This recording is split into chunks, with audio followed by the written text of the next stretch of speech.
샬롬 할렐루야. 빌립보서 2장 14에서 18절요. 모든 일을 원망과 시비가 없이 하라. 이는 너희가 흠이 없고 순전하여 어그러지고 거스르는 세대 가운데서 하나님의 흠없는 자녀로 세상에서 그들 가운데 빛들로 나타내며 생명의 말씀을 밝혀 나의 다름질이 헛되지 아니하고 수고도 헛되지 아니하므로 그리스도의 날에 내가 자랑할 것이 있게 하려 함이라.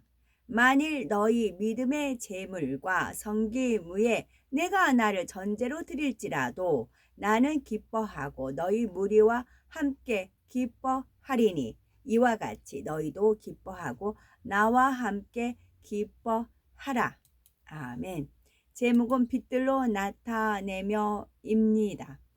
우리 주변에는 태양에서부터 등대, 가로등, 집안의 작은 조명에 이르기까지 빛을 발하는 것들이 많이 있지만 모든 것들의 빛의 밝기는 다 다릅니다. 만일 우리가 자신의 삶 가운데 이처럼 빛을 밝힌다면 가로등 불빛보다는 태양처럼 만방에 비출 수 있는 빛이 되길 원할 것입니다.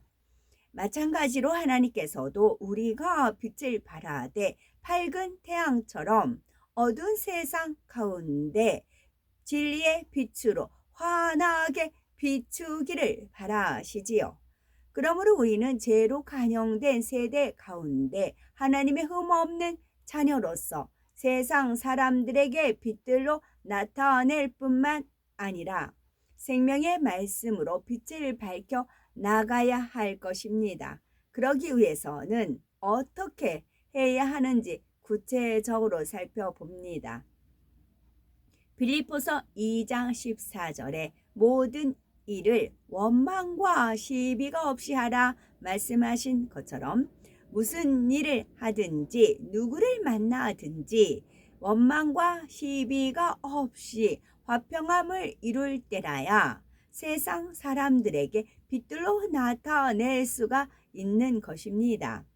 그러면 범사에 원망과 시비가 없이 하려면 어떤 마음을 소유해야 할까요? 첫째는 흠이 없고 순전한 마음을 소유해야 합니다. 둘째는 어그러지지 않고 거스르지 않는 마음을 소유해야 합니다. 첫째로 흠이 없고 순전한 마음을 소유해야 한다 하였지요. 빌립보서 2장 15절에 이는 너희가 흠이 없고 순전하여 어그러지고 거스리는 세대 가운데 하나님의 흠없는 자녀로 세상에서 그들 가운데 빛들로 나타내며 하신 말씀처럼 우리 마음이 흠이 없고 순전해야 합니다. 여기서 흠이 없다는 것은 모든 면에서 흠이 없는 그 자체를 말하지요. 대부분의 사람들이 몸에 흉터 하나쯤은 가지고 있게 마련인데 만일 흉터가 전혀 없다면 자기 몸을 잘 돌보았다는 것이니 그만큼 온유한 성품이라는 것을 알 수가 있겠지요. 신체뿐만 아니라 성격도 마찬가지여서 만일 저 사람은 참 좋은데 끊고 맺을 줄 모르는 게 흠이야 라는 말을 듣는다면 이는 바로 성격에 흠이 있다는 것이겠지요. 성경을 보면 사람에게뿐만 아니라 하나님 앞에서도 아무 흠이 없었던 사람이 있는데 바로 다니엘 선지자입니다. 다니엘 6장 4절을 보면 총리들과 방백들이 국사에 대하여 다니엘을 고소할 틈을 얻고자 하였으나 능히 아무 허물을 얻지 못하였다 했지요. 그는 이방 나라의 포로로 잡혀가 있는 처지에서도 왕이 지정한 음식 중에 하나님께서 금하신 우상의 제물이 있다는 것을 알고는 이러한 것으로 자기를 더럽히지 않겠다는 뜻을 정하고 대신에 채소와 물을 먹고 마셨습니다. 이처럼 다니엘은 소년 시절부터 하나님 앞에서 조금의 흠도 없이 행했던 것을 볼 수가 있지요. 그래서 장성하여 국사를 돌아볼 때에도 명철과 총명함으로 슬기롭게 행했으며 마음이 민첩하여 왕에게도 전국을 다스리는 총리로 세우기에 합당히 여김을 받았습니다. 그러자 이를 시기하는 무리들이 다니엘에 대하여 고소할 틈을 얻고자 하였으나 아무런 틈이나 허물을 찾지 못했던 것입니다. 이번에는 순전에 대해 살펴보는데 순전의 사전적 의미는 순수하고 완전함이라는 뜻이고 영적으로는 온유함을 향함으로 나타내 보이는 것을 뜻합니다. 흠이 없으면서 또한 옳은 것에 대해 완전히 행해 나가는 것을 말하지요. 이처럼 순전한 사람은 그 행함에 덕이 있으므로 설령 해로운 일을 만날지라도 그것을 악으로 갚지 아니하고 오히려 선으로 생각하면서 마음에 수용하여 모든 면에서 스스로 삼가 지켜 행합니다. 또한 험한 말이나 악한 행동은 물론 악한 생각조차도 아니하며 오직 밝은 삶을 살아가는 것을 볼 수가 있지요. 성경상에서 순전했던 사람의 예로는 구약 성경에 나오는 욥을 들 수가 있지요. 욥은 1장 1절에 보면 욥에 대해 이르기를 그 사람은 순전하고 정직하여 하나님을 경외하며 악에서 떠난 자더라 라고 말씀합니다. 또한 욥은 그 소유가 많아서 동방 사람 중에 가장 큰 사람으로서 주위 사람들에게도 많은 선행을 베풀었던 것을 알 수가 있습니다. 단지 물질이 많아서가 아니라 모든 사람과 더불어 함께하며 베풀 줄 아는 사람이었기 때문에 성경에서는 큰 자라고 말씀하는 것입니다. 그러던 어느 날 욥에게 큰 시험이 찾아왔습니다. 욥의 순전한 행함은 하나님께서 인정하실 만했지만 하나님께서는 욥의 속 중심까지 완전케 하시기 위해 시험을 허락하셨던 것이지요. 이처럼 욥에게 시험이 시작되자 한마디로 정신 차릴 수 없을 만큼 엄청난 시험이 다가왔습니다. 바로 자신의 몸을 제외한 모든 소유와 자녀들을 순식간에 잃게 되었지요. 이때 욥은 결코 어리석은 말로 하나님을 원망하지 않았고 오히려 주신 자도 여호와시요 취하신 자도 여호와시오니 여호와의 이름이 찬송을 받으실지이다 라고 고백함으로 자신의 순전을 굳게 지켰던 것을 볼 수가 있습니다. 그런데 이번에는 욥에게 생명을 위협하는 시험이 찾아왔지요. 그의 발바닥부터 정수리까지 악창이 났던 것입니다. 욥이 비참한 모습으로 제 가운데 앉아서 기와 조각으로 몸을 굴고 있을 때 그의 아내가 당신이 그래도 자기의 순전을 굳게 지키겠느냐 하나님을 욕하고 죽으라 조롱하기까지 합니다.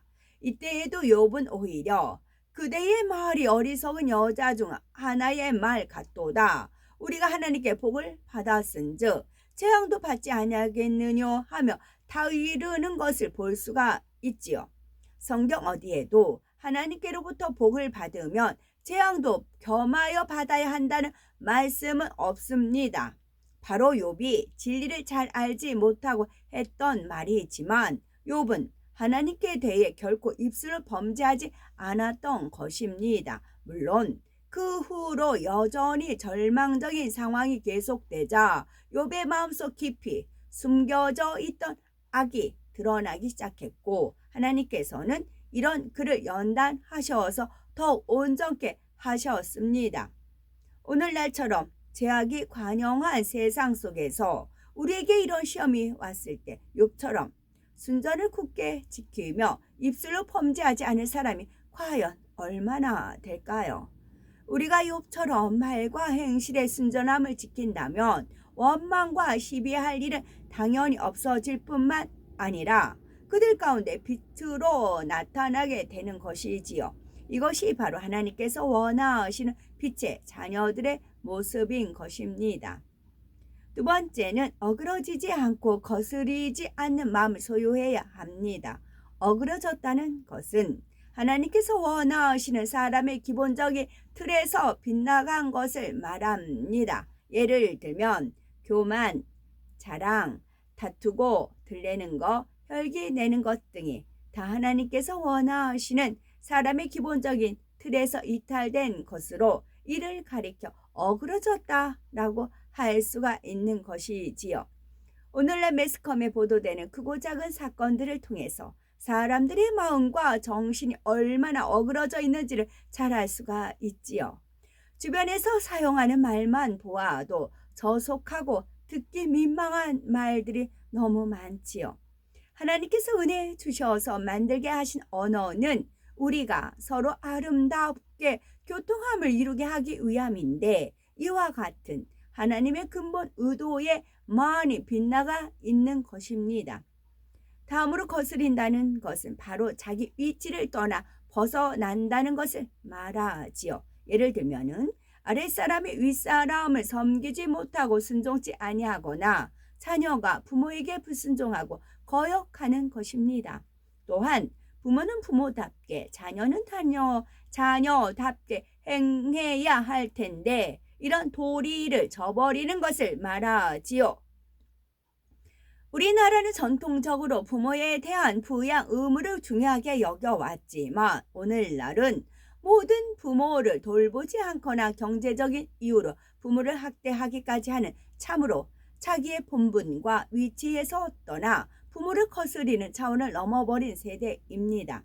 하나님께서는 이처럼 어그러지고 거스리는 세대 가운데서 우리 모두가 하나님의 흠없는 자녀로 세상 가운데 빛들로 나타나기를 원하시는 것입니다.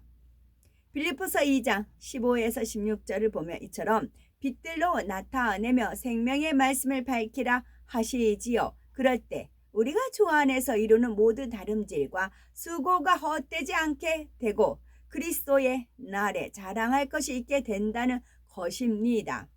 그러면 생명의 말씀을 밝힌다는 것은 무엇일까요? 바로 어둠 가운데 있는 사람에게 하나님의 말씀을 비춰 주므로 그로 하여금 빛으로 나와오게 하는 것입니다. 예를 들면은 어떤 사람을 전도해서 성령을 받게 하기까지는 많은 수고와 인내가 필요할 것을 볼 수가 있지요. 그런데 전도한 사람이 어떤 문제에 부딪혀서 하나님을 떠나간다면 지금까지 한 일이 모두 헛된 일이 되지 않겠습니까? 따라서 생명의 말씀을 밝혀주어야 하는데 과연 어떻게 밝혀줄 수 있을까요?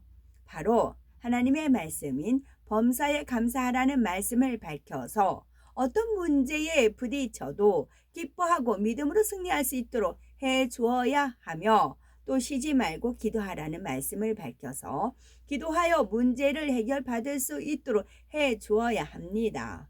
또한 원수를 사랑하라는 말씀을 밝혀줌으로써 모든 것을 용납하면서 천국에 가기까지 승리할 수 있도록 돕는 것이니 이렇게 되면 그 수고가 헛되지 않게 되는 것이지요.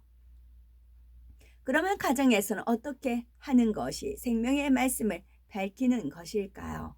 예를 들어 가족 중에 아픈 사람이 있을 때 그 중에 믿음 있는 사람이 세상 방법을 의지하지 말고 하나님께 맡깁시다 라고 하며 하나님의 살아계신 증거를 간증하고 가족에게 기도를 하게 하고 믿음을 심어 주었다면 바로 이것이 생명의 말씀을 밝히는 것입니다. 이렇게 믿음으로 행할 때 하나님의 능력으로 치료받게 되니 가족의 믿음이 자라게 될 뿐만이 아니라 주위의 일가 친척이나 이웃들까지 믿게 되는 좋은 계기가 되는 것이지요. 빌립보서 2장 17, 18절을 보면 만일 너희 믿음의 재물과 봉사 위에 내가 나를 관제로 드릴지라도 나는 기뻐하고 너희 무리와 함께 기뻐하리니 이와 같이 너희도 기뻐하고 나와 함께 기뻐하라 말씀했습니다. 이는 주 안에서 자기의 수고가 헛되지 않게 하여 그리스도의 날에 자랑할 것이 있게 하는 차원을 넘어 최고의 헌신을 고백하는 것으로서 곧 무익한 종의 마음을 가진 고백이지요.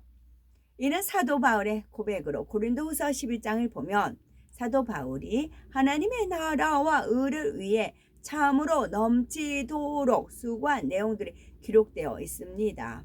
그러나 사도 바울은 모든 고난을 전혀 개의치 않았고 오히려 모든 교회를 위해 염려하는 마음뿐이었으니 이방인의 사도로 부름을 받아 하나님의 나라를 전 세계로 확장시킬 수가 있었던 것입니다. 또한 사도 바울은 뛰어난 지식이나 가문 등이 있었지만 자신은 사도 중에 지극히 작은 자요 사도라 칭함밖에 감당치 못할 사람이라고 낮추어 고백하는 것을 볼 수가 있습니다. 이러한 사도 바울이었기에 그가 가는 길이 엄청난 가시밭길이요 종국에는 참수형이 기다리고 있었지만 나는 기뻐하고 너희 무리와 함께 기뻐하리니 이와 같이 너희도 기뻐하고 나와 함께 기뻐하라 고백하였던 것입니다. 주님을 만난 이후로 그의 삶 전체가 오직 생명의 말씀을 밝혀 다림질하며 달려온 길이었음을 알 수 있습니다. 그래서 이 땅에서는 많은 수고와 고생을 했지만 장차 그에게 주어질 하늘의 상급은 말할 수 없을 만큼 큰 것이었습니다. 그러므로 우리는 말씀이 은혜와 능력이 되어 참으로 생명과 빛으로 나타나 모든 삶 가운데 하나님의 영광이 가득하는 삶을 살아야 되겠습니다. 아멘.